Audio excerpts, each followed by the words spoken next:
Entonces, si hablamos de la mecánica de rocas, aquí lo que les estaba explicando, entonces la podemos estudiar desde distintos ámbitos.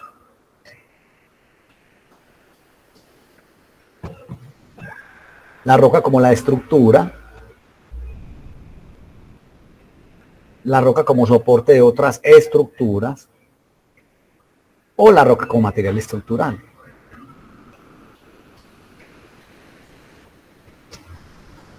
¿Qué es lo que se pretende con un estudio de mecánica de rocas? O sea, ¿qué es lo que pretende la mecánica de rocas? ¿Cuál es el objetivo? Entonces, aquí en esta diapositiva está muy claro, ya hasta los puse con rojo. Conocer y o predecir, y yo diría que más bien que predecir, diría como estimar o tratar de entender el comportamiento de los materiales rocosos ante la actuación de las fuerzas internas y externas que se ejercen sobre ellos. Entonces, lo que les decía, vamos a diferenciar el concepto de matriz rocosa o roca intacta, que se va a referir al bloque de roca exento de discontinuidades. Eso que ven ahí es matriz rocosa. Ahí no vemos discontinuidades por ningún lado. Ya sabemos qué es una discontinuidad. Eso ya lo discutimos ampliamente en la parte, en el tramo anterior del curso, en el bloque anterior. Y de hecho vimos una de las aplicaciones. Ya todos sabemos que es una discontinuidad. Repitamos, es cualquier plano de origen litológico o estructural que independiza o separa los bloques de matriz rocosa.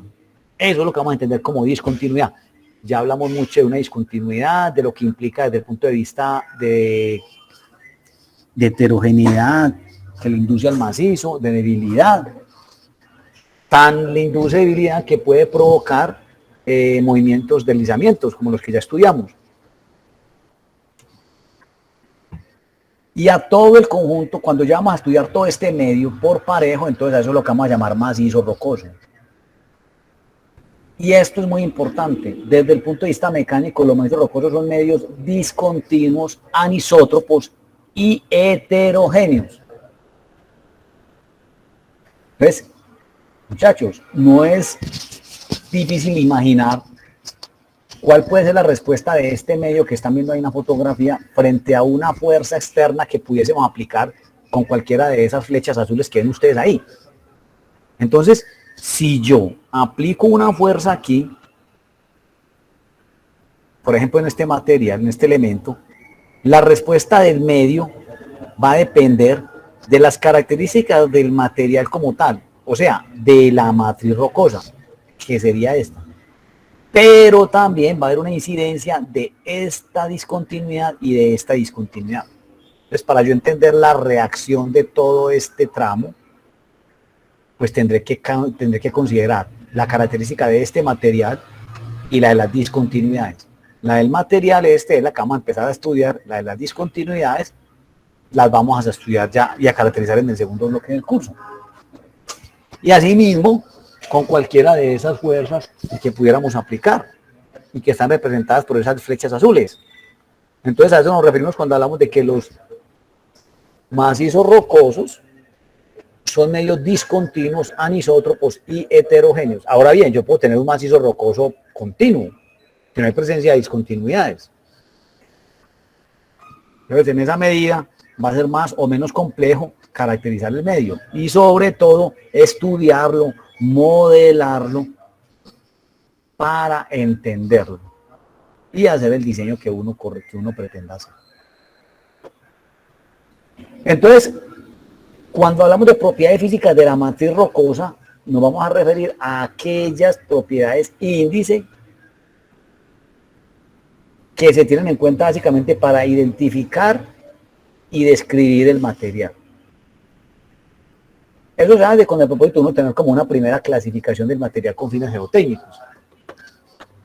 Aquí tenemos distintos aspectos de matriz rocosa. Es como para comprender esas diferencias. Entonces aquí les dejo esa tablita para que miren ustedes más o menos cómo diferenciar esas propiedades y cómo se determinan cada una de esas propiedades.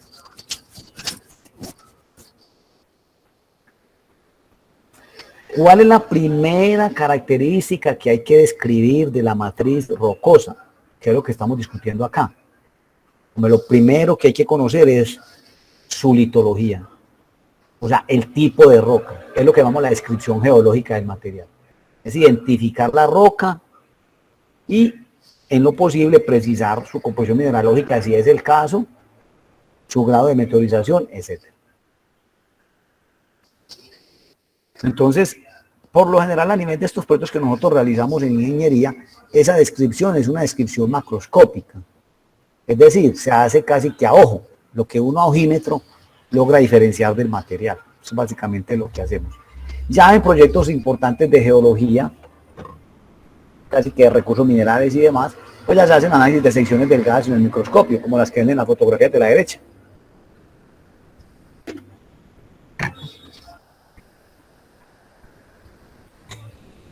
Una de las propiedades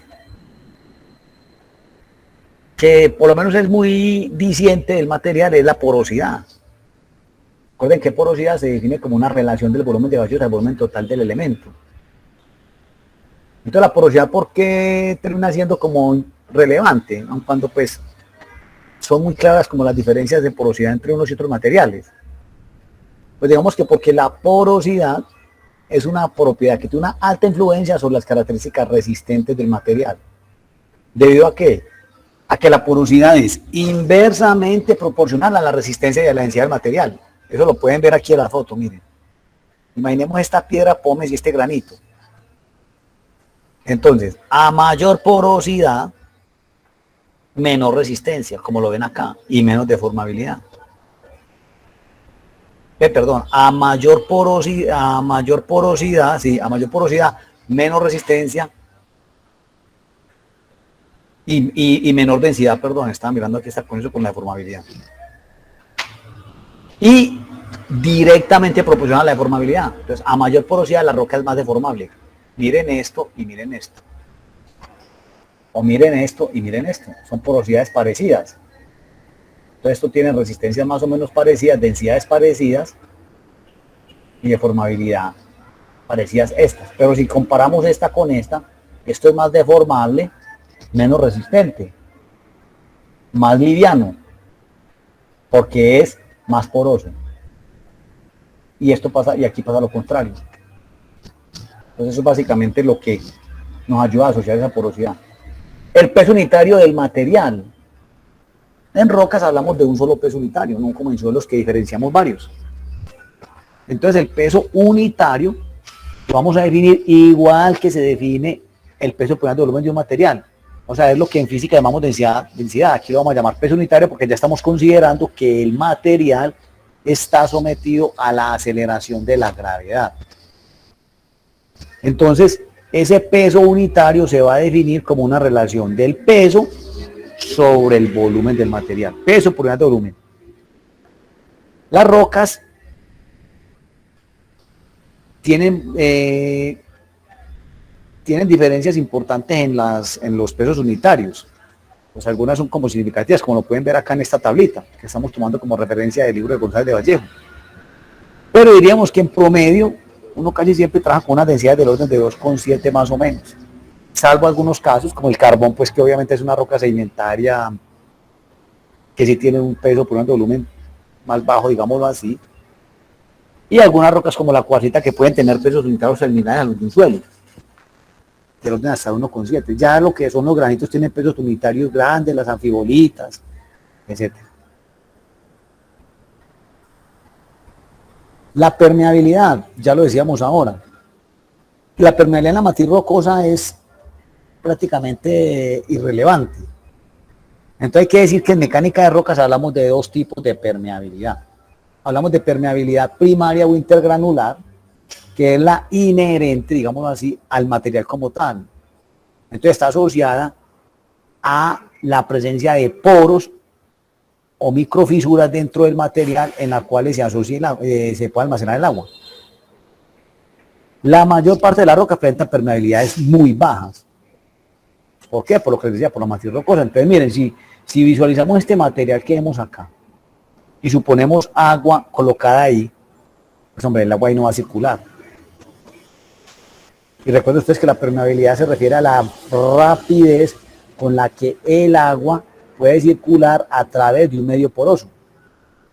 Y la roca, como roca, o sea, hablando de la matriz rocosa o como roca intacta, tiene una porosidad muy baja, salvo las rocas sedimentarias clásticas, algunas de ellas que pueden ser más permeables. Y estas ecuaciones son las mismas pues que por ahí estudiamos en mecánica de suelo, la ley de Darcy y demás, y pues ahí las había colocado en la diapositiva alguna vez. Entonces aquí hay algunos valores de permeabilidad primaria para que ustedes tengan como una idea y un acercamiento a lo que a lo que son esos valores.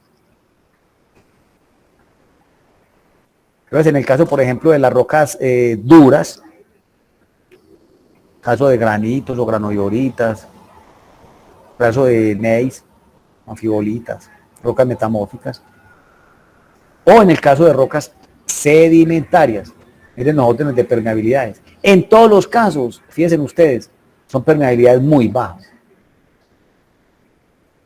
La que de pronto es un poco más permeable, pudiera decir que un poco más permeable son las areniscas, y aún sigue siendo muy baja esa permeabilidad.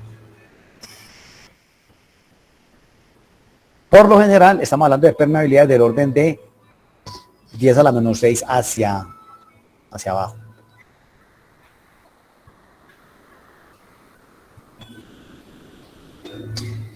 Pero resulta que en mecánica de rocas hay otra forma de permeabilidad que esa sí es importante, y es la que llamamos la permeabilidad secundaria. Hablamos de permeabilidad secundaria, usamos el término permeabilidad secundaria para referirnos a la permeabilidad que se deriva de la presencia de discontinuidades dentro de la masa de roca. Esa es la que vamos a llamar permeabilidad secundaria. Por supuesto que es la más importante en mecánica de rocas. Como dicen por ahí, una imagen dice más que 1000 palabras. Simplemente miren la imagen. ¿Qué hay ahí? Entonces, claramente, la presencia de material blando rellenando las discontinuidades que se aprecian ahí, musgo para ser más precisos, eso nos está marcando un patrón de flujo sobre este medio rocoso. Entonces, fíjense ustedes que todo esto me está marcando, me está delimitando líneas de flujo a través de esas discontinuidades. Eso es lo que llamamos permeabilidad secundaria, y esta es la más importante en el tema de excavaciones. ¿Por qué? Porque gracias a esas discontinuidades y al flujo a través de esas discontinuidades es que las cavidades terminan llenándose de agua.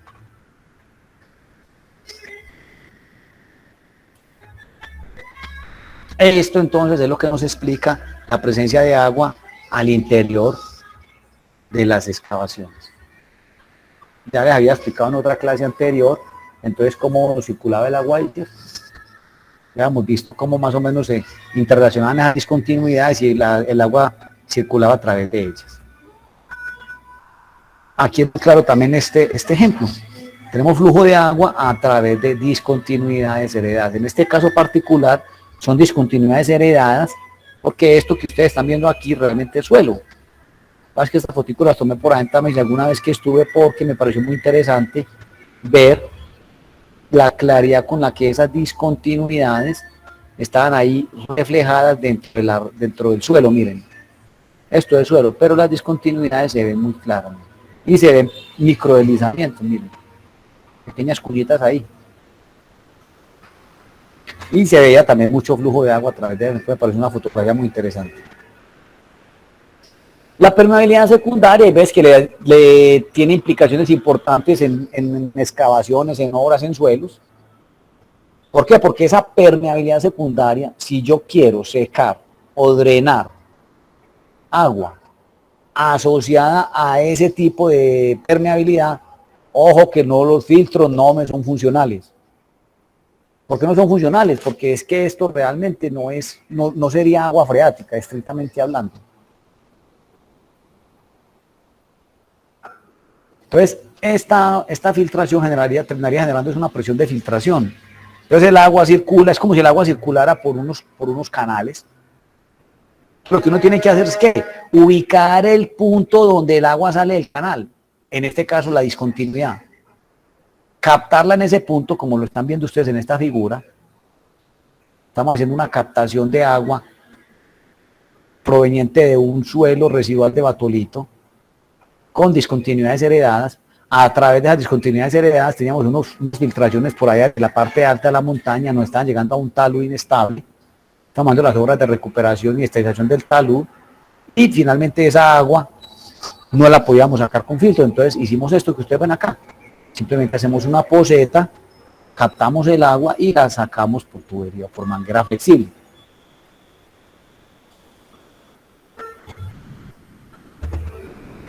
Esas líneas también de flujo terminan siendo problemáticas. Este es otro problema que tuvimos por ahí en una obra en Itagüí, donde se interceptó una línea de flujo de una diaclasa. Por la diaclasa empezó a llegar agua a la pila, una pila que estábamos ahí, y eso prácticamente erosionó la pila, la socavó en cuestión de un mes, eran unos socavones importantes, y tocó modificar ese apoyo porque realmente no hubo manera de recuperar esa pila. ¿Eso asociado a qué? A esa forma de permeabilidad secundaria. Entonces es un dato, es un aspecto importante tener en cuenta pues en estos temas de flujo de agua en rocas, o cuando hablamos de propiedades hidráulicas de las rocas.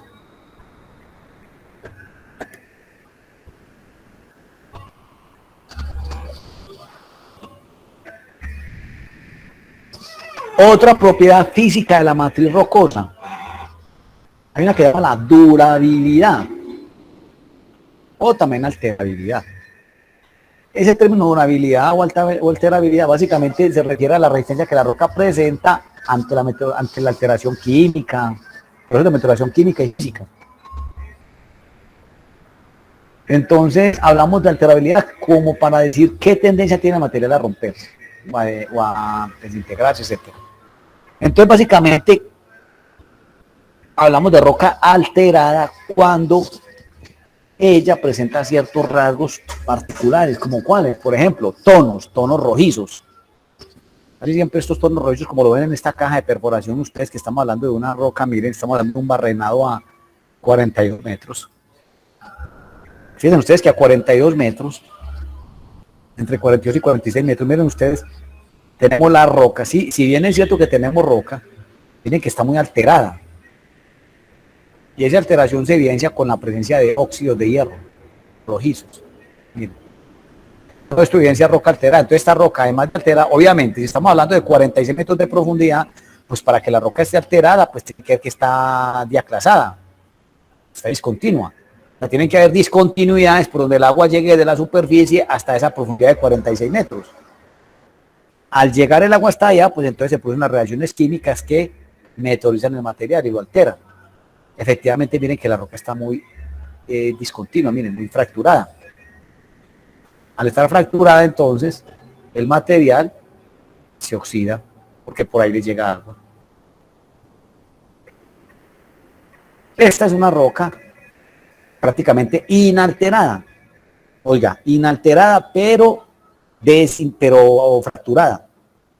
Obviamente, el nivel de fracturamiento de esta, pues está diferente a esta, que está mucho más fracturada, aquí está menos fracturada y aquí está poco alterada.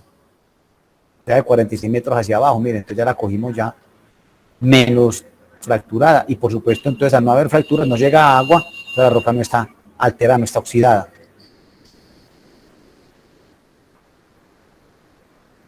Hay un ensayo de laboratorio que se utiliza para estudiar esa durabilidad o alterabilidad del material, y es lo que llaman en la prueba de sequedad, humedad, desmoronamiento. Básicamente lo que se hace es someter el material como a un desgaste en esta maquinita, y lo que se hace es determinar un índice, que es el índice de durabilidad. Entonces obviamente mientras más alterado esté el material, más se va a desgastar. Entonces ese índice me va a dar menor, ¿cierto?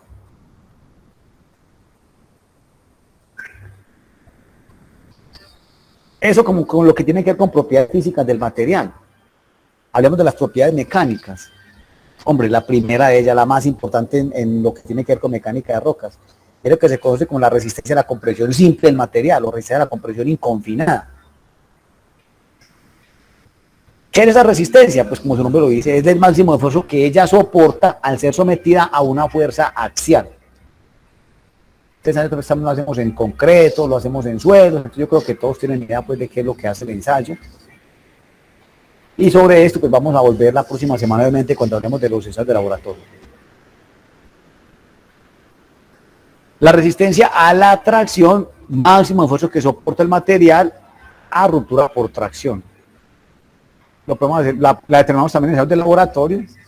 Uno de los que más se usa es el ensayo de tracción indirecta o ensayo brasileño, que aquí queda esquematizado en la figura. Sobre eso también vamos a hablar la próxima semana, Dios mediante. Simplemente se coge la probeta y se gira y se somete a una carga puntual. Entonces lo que terminamos generándole es una tracción al material por aplicación de esta fuerza de rotura en este sentido, en sentido tracción transversal. Miren que aquí no aplicamos la fuerza de rotura en sentido axial, sino en sentido transversal. Entonces lo que termina generándose es una tracción a lo largo de ese eje axial, como lo pueden apreciar ahí en la figura.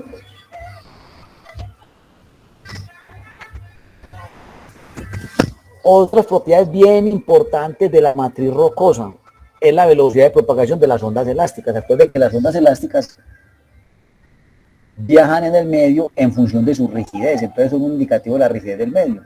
Mientras más rígido sea el medio, pues esa velocidad de propagación es mucho más rápida, es decir, él no atenúa o no amortigua. Entonces están en función de eso, precisamente, de la densidad y rigidez del medio.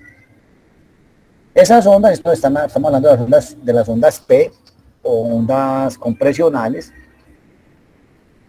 y hablamos de la velocidad de propagación de las ondas S también. Nosotros aquí básicamente trabajamos con P sub T, que es la velocidad de propagación de las ondas compresionales. Aquí tiene un valor de velocidad de propagación en roca. En la NSR también están especificados algunos valores para caracterizar el tipo de perfil de suelo en función o para efectos de análisis de efectos locales, ¿cierto? A partir de esto, entonces, vamos a clasificar las rocas según la estructura en dos tipos, ya desde el punto de vista geotécnico. Vamos a hablar de rocas masivas para hablar de aquellas que no tienen una estructura laminada. Entonces, su tendencia en el comportamiento mecánico tiende a ser más favorable. ¿Qué quiere decir que tiende a ser más favorable? Quiere decir que son materiales que tienen resistencias por lo general más altas y módulos de elasticidad más grandes. Ejemplo, las rocas ígneas, las metamórficas no foliadas. Y vamos a diferenciar las rocas laminadas. Su estructura es como en planos. En principio tiene una tendencia en el comportamiento mecánico más desfavorable, en la medida en que tienen resistencias menores. Ejemplo de este tipo de rocas, las rocas metamórficas esquistosas fundamentalmente. Y vamos a terminar entonces mencionando este cuadrito, que es lo que se conoce como la clasificación geotécnica de la roca intacta, según Diri Miller. Estos autores básicamente lo que hicieron fue definir un sistema de clasificación para la matriz rocosa a partir de la resistencia a la compresión inconfinada del material y de lo que se conoce como el valor del módulo relativo del material, que se obtiene a partir de pruebas de laboratorio, pruebas de las que vamos a hablar la otra semana, Dios mediante. Entonces ellos diferencian 5 tipos de rocas o 5 clases. Con la letra le van a dar la clase, hay una descripción asociada a esa clase de roca y un valor de resistencia a la compresión inconfinada, que es el que me está marcando la clase.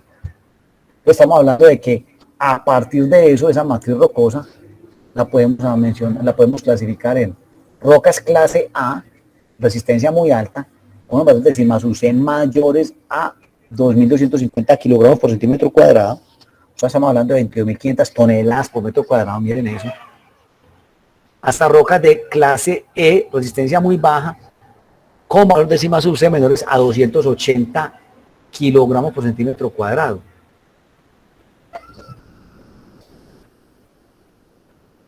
Entonces, es importante que ya cuando analicen estos valores, para que lo van teniendo como en la cabeza. Miren ustedes, estamos hablando entonces que esto es de los de 22.500 toneladas. O sea, 225.000 kilopascales, o sea, 225 megapascales. Mientras que esta estamos hablando de 280 kilogramos, a 2.800 toneladas. o sea, 28.000 kilopascales, o sea, menores de 28 megas. Rocas de resistencia baja son aquellas que tienen una capacidad o una resistencia a la compresión inconfinada menor a 28 megapascales. Se considera resistencia muy baja, imagínense ustedes, según esta clasificación que están planteando estos señores. Y en concreto lo trabajamos muchas veces con 21 megapascales. O sea que comparativamente a la luz de este sistema de clasificación estaremos trabajando con una resistencia muy baja. Según pues, obviamente que esto es para rocas. Y el módulo relativo entonces es una magnitud que vamos a calcular como una relación del módulo de elasticidad, módulo tangente del 50%, que sobre eso vamos a hablar la próxima clase Dios mediante, sobre la resistencia de la compresión inconfinada del material. Eso es lo que llamamos módulo relativo. Ahora vamos a estudiar un poquito la próxima clase. Y ese módulo tangente entonces, y ese módulo relativo entonces me da un segundo nombre para la roca. Entonces, yo normalmente digo roca clase AH, quiere decir que es una resistencia muy alta con un elevado módulo relativo. Entonces, ese módulo relativo lo vamos a denominar por 3 letras, H, M y L.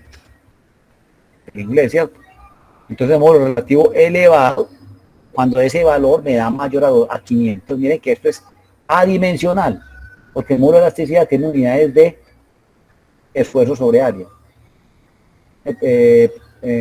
Fuerza sobre área, perdón, o sea, de esfuerzo.